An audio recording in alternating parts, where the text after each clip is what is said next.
Pour accéder au dossier patient, rien de plus simple, cherchez le patient depuis le menu patient, puis cliquez sur la ligne en question. Avant d'accéder au dossier patient, sachez que vous avez des boutons sur le côté droit qui vous permettent différentes actions comme facturer le patient, consulter ses rendez-vous, saisir une prescription et encore d'autres raccourcis.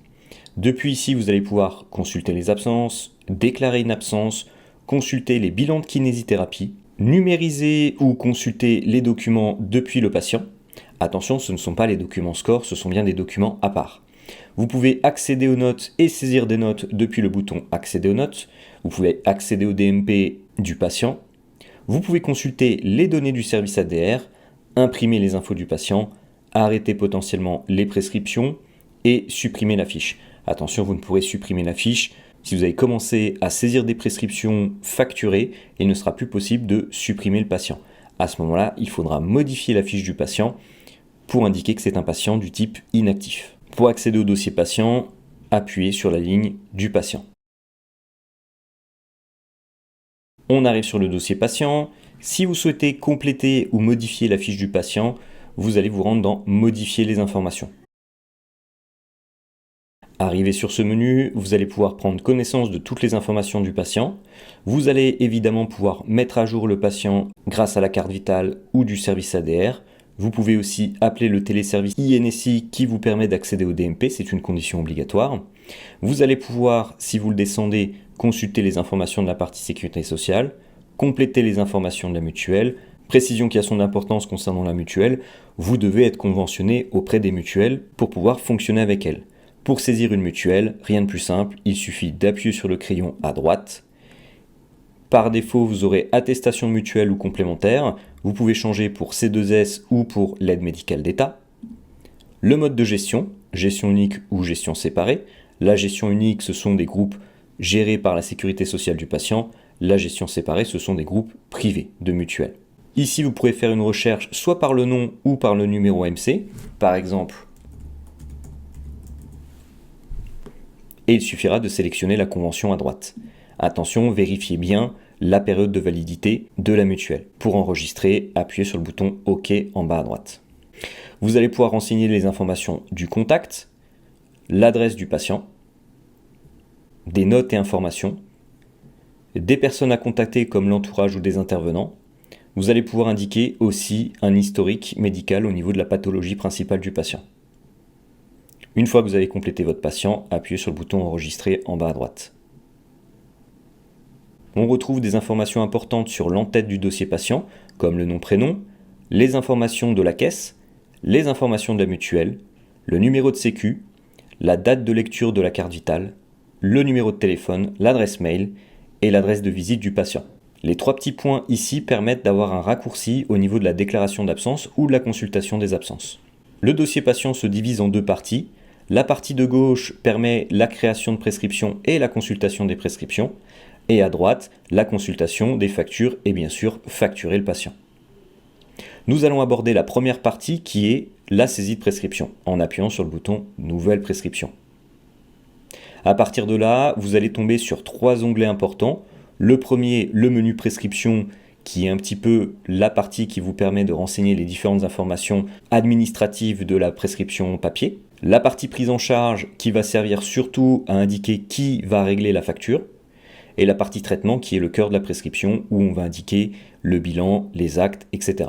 Vous pouvez revoir les informations du patient en allant en haut à droite et vous reverrez effectivement les différentes informations ainsi que certaines notes qui ont été indiquées dans le dossier patient.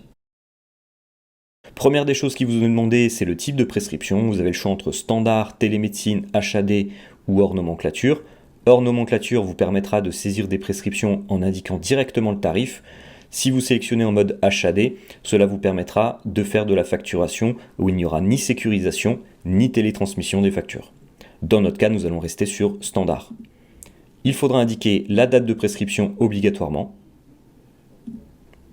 indiquer le prescripteur, obligatoirement pour la facturation, le document SCORE pour pouvoir avoir une pièce justificative qui vous permettra d'être payé et de ne pas recevoir d'indu. Vous avez plusieurs possibilités au niveau du document SCORE. Sélectionnez le fichier depuis l'ordinateur. Ça vous permettra de parcourir les dossiers de l'ordinateur et de chercher un document au format image ou PDF. Attention, le PDF est limité à 250 kilo-octets maximum. Vous pouvez enclencher la numérisation depuis votre scanner si vous avez un scanner compatible. Un fichier déjà envoyé vous permet de sélectionner un fichier qui a déjà été numérisé sur le dossier patient. Un document du patient et dans Topaz Cloud permettent de chercher des documents qui ont été numérisés depuis l'application mobile. Et un document générique permet de sélectionner un document lorsqu'on fait des actes qui n'ont pas de prescription. Vous ne pouvez pas laisser de vide, donc vous êtes obligé de sélectionner un document générique au minimum si vous n'avez pas de prescription d'un prescripteur. Ensuite, vous avez des options pour forcer de la facturation papier si vous souhaitez faire uniquement de la facturation papier. Attention, ça n'est pas de la facturation dégradée, c'est bien de la facturation papier. Il n'y aura ni sécurisation ni télétransmission. Cette case-là est automatiquement cochée quand vous facturez de l'HAD EHPAD. Ensuite, vous avez une case cumulée avec les prescriptions HAD EHPAD. Dans de rares cas, vous pourriez très bien avoir un patient qui est pris en charge par de l'HAD et par des soins classiques. Dans ce cas-là, il faudra cocher cette case-là dans la prescription du type standard. Dans notre cas, nous allons faire suivant. Vous allez tomber sur l'onglet prise en charge et règlement. C'est ici que vous allez pouvoir indiquer si vous préférez prendre les informations de la carte vitale ou de l'attestation Sécu, ou bien du téléservice ADR. Nous vous conseillons évidemment de prendre en compte le téléservice ADR dans votre cas. Sur le côté droit, vous allez retrouver la partie mutuelle. C'est ici que vous pourrez dire si vous souhaitez prendre en compte la partie mutuelle ou non. Si vous dites pas de mutuelle et que le patient n'est pas à 100%, et bien dans ce cas-là, c'est le patient qui devra vous régler le ticket modérateur. Dans notre cas, nous allons sélectionner pas de mutuelle. Vous allez retrouver en bas à gauche le type de prise en charge. Par défaut, c'est maladie, mais vous allez pouvoir sélectionner en rapport avec un accident de la vie privée, accident du travail, maternité ou soins médicaux gratuits. En bas à droite, vous allez retrouver le mode de règlement qui se sélectionne automatiquement, sauf le pas de tiers payant. Le pas de tiers payant qui est le fait de faire régler la totalité au patient. Tiers payant MO est à sélectionner quand le patient est à 100% ou quand vous ne souhaitez pas prendre en compte la mutuelle du patient. Tiers payant MC peut être utilisé quand vous n'avez pas de télétransmission auprès de la part Sécu, mais uniquement des télétransmissions de la part mutuelle. Cela pourrait arriver si vous souhaitez faire de la facturation pour des actes qui ne sont pas pris en charge par la sécurité sociale, mais qui pourraient être remboursés en partie par la mutuelle du patient.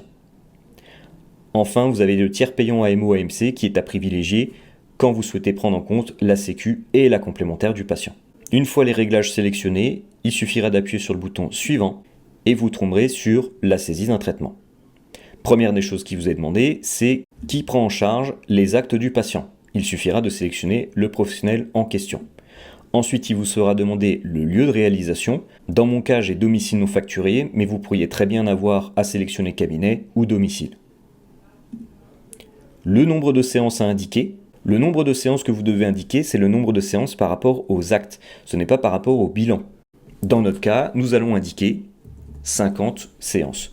Vous avez la possibilité de cocher nombre illimité. En dessous, il vous sera demandé d'ajouter les actes et bilans.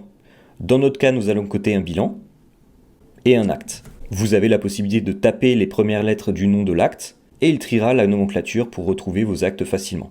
Si vous souhaitez afficher la nomenclature en entier, appuyez sur le livre qui est à droite du champ et vous retrouverez la liste de tous les actes. Sachez qu'il est possible de saisir uniquement le bilan sans les actes et inversement, vous pouvez très bien saisir une prescription avec uniquement les actes et non pas les bilans.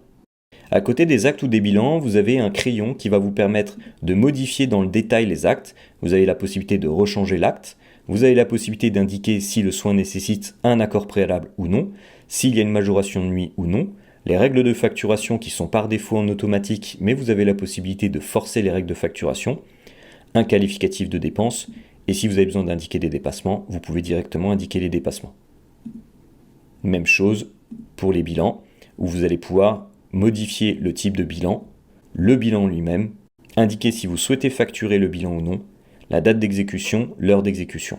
Vous avez ensuite séance de la prescription qui va vous permettre de directement planifier les premières séances si elles sont connues. Vous n'êtes pas obligé de le faire, vous pouvez le faire plus tard, mais sachez qu'au moment de la saisie de votre traitement, si vous connaissez déjà les premières séances, vous pouvez directement les planifier. Sachez qu'il est aussi possible de planifier en mode répétition, qui vous permettra d'indiquer un rythme à vos soins. Par exemple, vous pouvez très bien indiquer qu'à partir du 19 novembre jusqu'à une certaine date ou non, d'indiquer l'heure de planification, le nombre de séances qui sont planifiées et le rythme. Vous pouvez laisser tous les jours ou sélectionner chaque et pouvoir dire que, par exemple, vous souhaitez planifier une séance tous les mardis à 9h45. Cela permettra de planifier les séances en mode répétition tous les mardis. Dans notre cas, nous n'allons pas utiliser la planification mode répétition. Pensez aussi à aller sur les 3 petits points à droite pour pouvoir indiquer si vous souhaitez planifier des dimanches et jours fériés potentiellement. Et ensuite, vous allez retrouver des informations qui peuvent être utiles comme les prochains rendez-vous médicaux, les dates de chirurgie. Donc n'hésitez pas à compléter un maximum d'informations sur la saisie de prescription.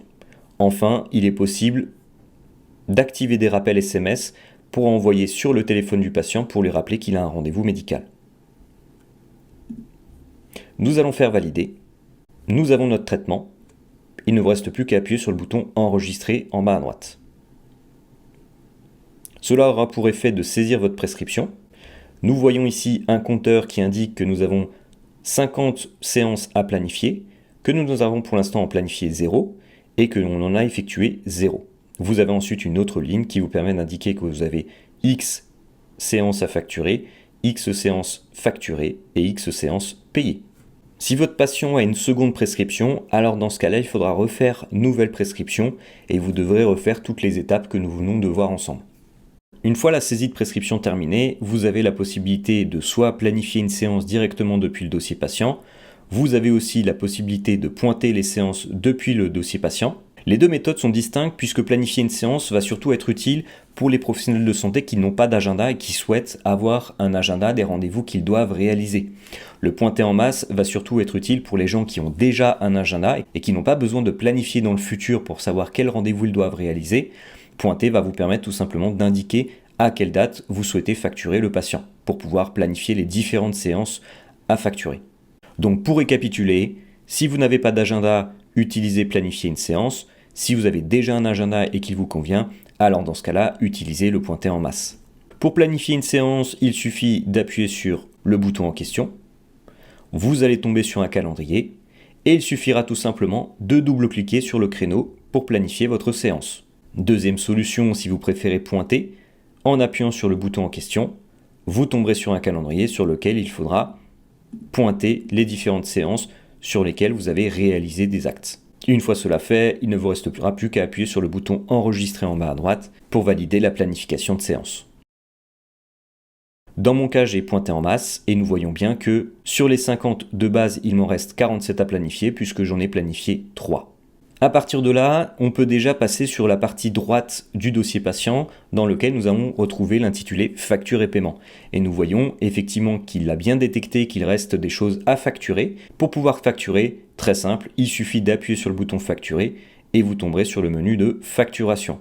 Dans mon cas, je vais prendre la décision de facturer en papier, mais sachez que vous avez différents modes de facturation. Nous vous invitons à regarder les vidéos consacrées à la facturation. Je vais faire suivant. Nous avons notre facture qui apparaît avec le montant qui avait été indiqué. Nous voyons la part qui va être prise en compte par l'assurance maladie obligatoire du patient. Et nous avons une part patient. Cela veut dire que le patient nous doit ce montant. En appuyant sur le bouton enregistrer, il nous propose de générer les feuilles de soins puisque je suis en papier. Dans mon cas, je vais dire ne pas imprimer. Et nous avons l'encaissement directement de la part patient. Vous pouvez effectivement, dès la facturation, s'il y avait une part patient, automatiquement saisir l'encaissement. Vous avez la possibilité de changer la date, de changer le montant, de changer le mode de paiement et vous avez aussi la possibilité d'imprimer le PDF ou de le télécharger si vous le souhaitez et aussi de l'envoyer par mail la quittance sur le mail du patient à condition bien sûr d'avoir renseigné la partie mail sur la fiche du patient dans la modification. Dans mon cas, je vais faire le choix d'envoyer le mail et de dire encaisser. Désormais, nous voyons qu'il n'y a plus rien à facturer puisque je viens de facturer les séances de soins que j'avais réalisées. On voit évidemment la partie facturée et la partie payée puisque j'ai encaissé la partie patient. Si vous souhaitez voir le détail des factures, il suffit d'appuyer sur le bouton Tout voir et vous allez retomber sur la liste des factures avec le rappel des différents montants à facturer, facturer et payer avec le montant total et nous vous revoyons le détail de notre facture ici. En appuyant sur les 3 petits points à droite, vous pourrez reconsulter la facture si vous le souhaitez, réimprimer des documents comme la facture, le duplicata, la demande de remboursement papier dans le cas d'une complémentaire et la quittance pour le patient, et vous avez aussi la possibilité d'annuler la facture si vous le souhaitez. En plus de cela, vous avez un raccourci avec le petit crayon qui va vous permettre de modifier la prescription, de scinder la prescription, mais aussi de la renouveler ou de supprimer la prescription. Attention, vous ne pourrez pas la supprimer si vous avez commencé à planifier des séances ou si vous avez commencé à facturer la prescription. Voilà, nous avons fait le tour du dossier patient. Nous vous invitons évidemment à consulter le reste de nos vidéos, notamment sur la planification de rendez-vous ou le pointage de rendez-vous, mais aussi sur les différentes méthodes de facturation.